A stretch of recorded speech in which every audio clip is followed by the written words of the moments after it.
Alright, today I thought I would bring out something a little different than my usual Victrolas or HMVs. What I have here is an early to mid 1930s unbranded Paillard portable phonograph.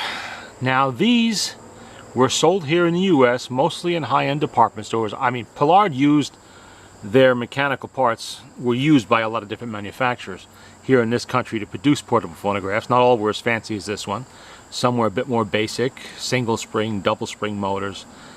What happened was Victor stopped producing high-end portable phonographs in 1932 with the demise of the Victrola 265. So they started producing a lot of very basic machines, not very fancy. Just didn't appeal to the high-end buyer that would have at one time have bought machines like the 255 or the 260. So manufacturers took advantage of this by going to Switzerland, since HMV did not sell here in this country. So the 102s and the 101s, they weren't available here. So what they did was they went to the Swiss, Paillard, Paillard. They still are a going concern, but they were a big company at the time manufacturing phonographs and phonograph parts. They had their own line of phonographs as well that are branded Paillard. They had them make the mechanical parts while the cases were all made here, you know, by various manufacturers in different designs, depending on what the end user wanted, which was usually, as I said before, high-end department stores. Now, this is one of the fancy models, probably the fanciest model that they produced like this. This is a large case. It is slightly larger even than the Victrola 255. It has massive record storage, which must have made this extremely heavy in the day, if you were to use all of the little record storage areas. I mean, here we have record storage under here. Little compartment. You could probably fit, 11-inch records under there, probably 3 or 4 of them, or 10-inch. Everything's all nice chrome plated steel. This one is in red. I have the same machine in black. And those are the only two colors I've actually seen this particular case in. The other cases, some of them look like normal suitcases of the time, or they have fake crocodile skin or something like that on them. Like I said, there's a lot of variety in the case, but not so much in the mechanical parts. And this is what really makes these special, is this. This is a high polished chrome plated deck. All chrome plated, everything on there. Very, very nice. I mean, I imagine in bright sunlight you wouldn't want to look directly at this.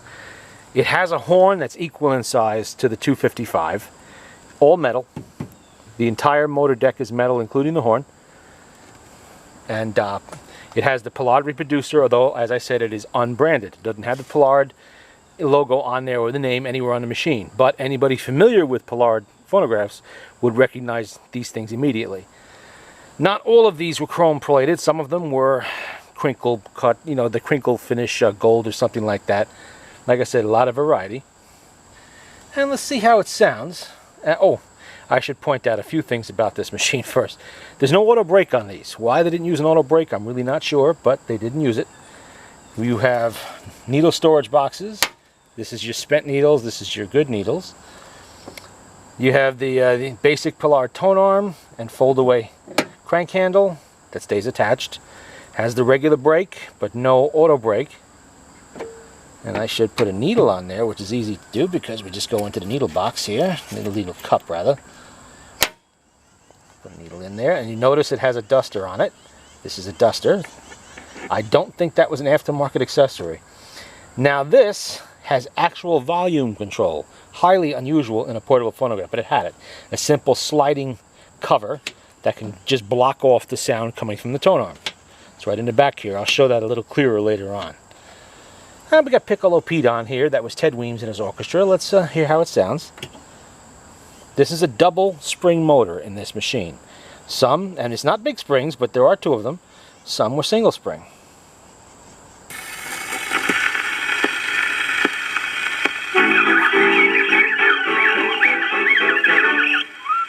Now put your wife, that's a bird in the sky. It's a bird called Piccolo Pete.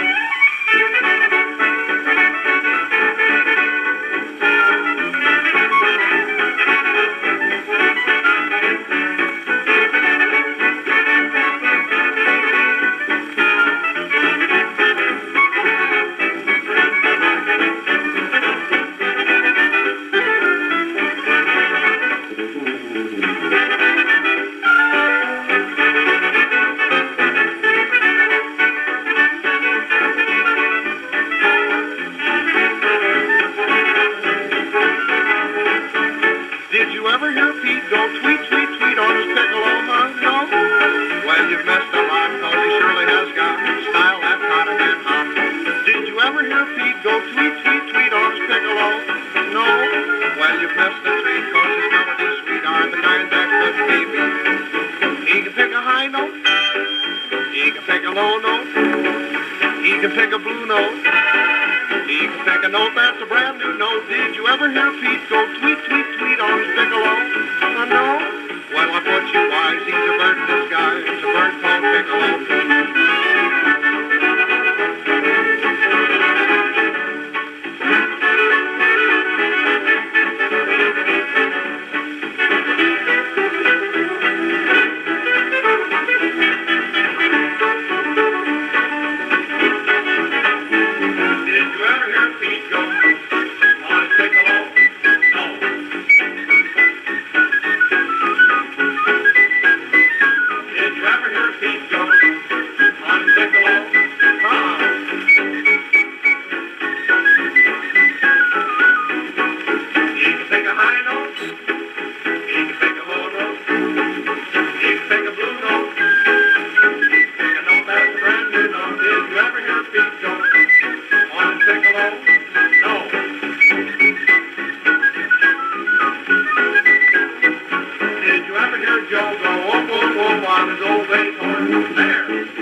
Test the machine and we test the record too, because I've never actually played this particular record of Piccolo Pete. And there we go. And on the flip side of that, we have, see this nice red velvet they put on there. Here we are. Yeah, why don't I play that one too? See if it'll play through both sides on one wind. I don't know if it'll do that. This motor has small springs in it. They're not very big, and they're not new springs either. They're Paillard originals. Just take the needle and you put it right through a little hole in the top of the cover there. Make sure this is a good needle. Yes, it is. But these are actually the needles that came with the machine. Appear to be new, so let's try side two. Here we are. Ted Weems. Looks like there might be a chip in the side of the record there, so we'll see what happens.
Here I knew you'd find me, I'd find you.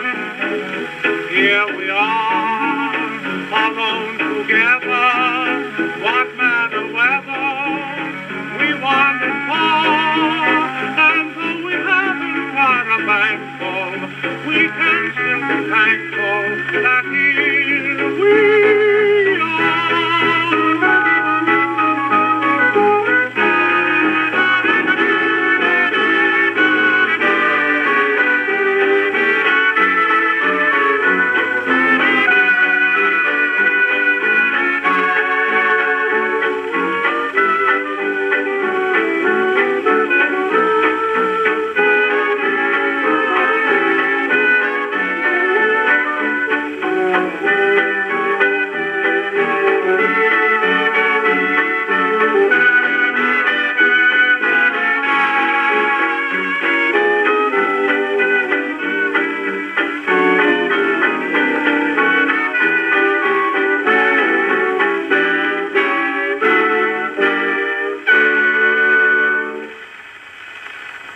Looks like it did it.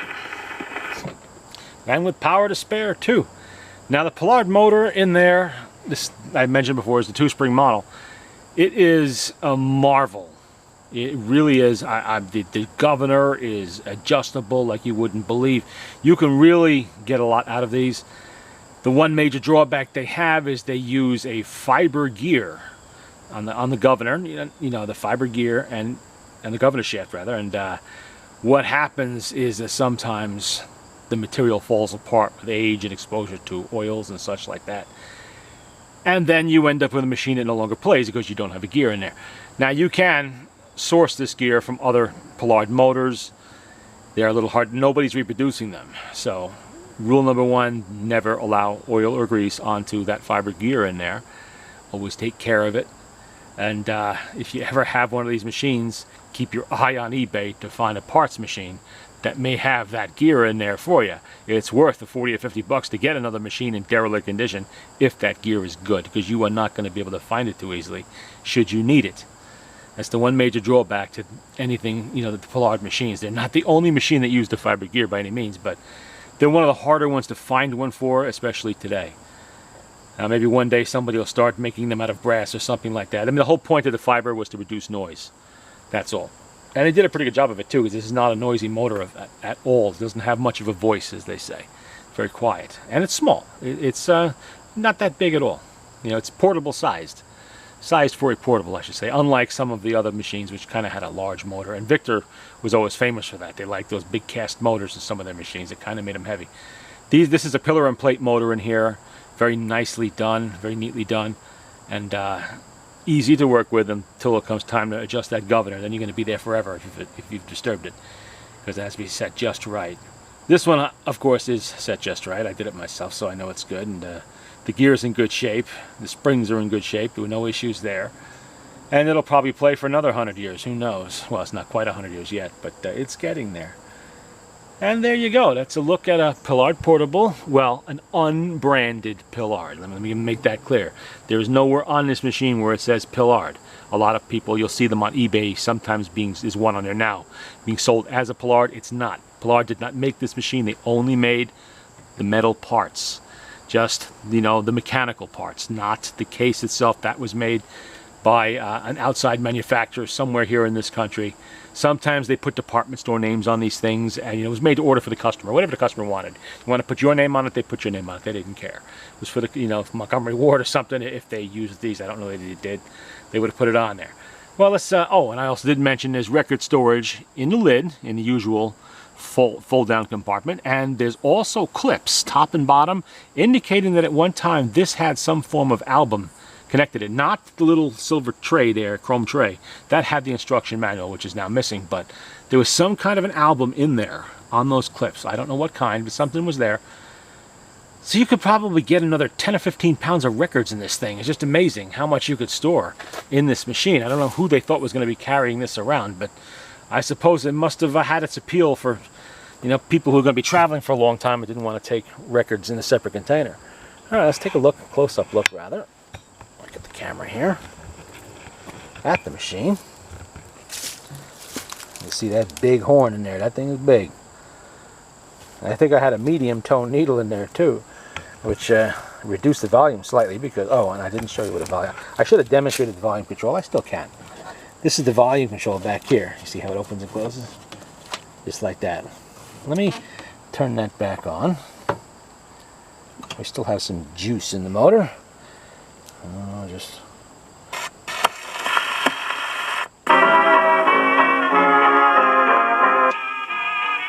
There you go. Oh, it's starting to wind down. There you go. You get the idea. It works. Primitive, but effective. That's all it is. This little sliding door back there. And I might as well let it wind down. And you see that beautiful chrome motor deck on there. Very 30s, very Art Deco. And it was expensive to do that even back then. So this was not the kind of machine that's sold at the discount store. This was definitely one of your upscale department store machines. And here's a closer look at the Paillard reproducer. Now this is capable of being used with electrically amplified records, recorded records rather. And it's orthophonic era, of course. And it's very good. It's one of the best. Now this does not use pot metal. That is aluminum. That is real aluminum, not pot metal, which is what they should all have used, but of course they didn't. Makes for a light reproducer and one that's durable. It's standing the test of time. You can see it's not all pockmarked and cracked and everything else that pot metal is so known for. You notice I have a little bit of blue tape in there. That's plumber's tape. That's to seal up any little air leaks back there and make it a little bit louder. That's all. Little trick. If you have a reproducer that's slightly loose, because these do not use the typical style rubber isolator gaskets, they have a spring clip arrangement back there, and sometimes they can be a little bit loose. So just put a little bit of plumber's tape on there and it seals it right up and you have no problems. And there you go, the unbranded Paillard. And one day I'll show you the other versions. I have, like I said, I have quite a collection of these. I even have some that say Columbia and Decca on them. Okay.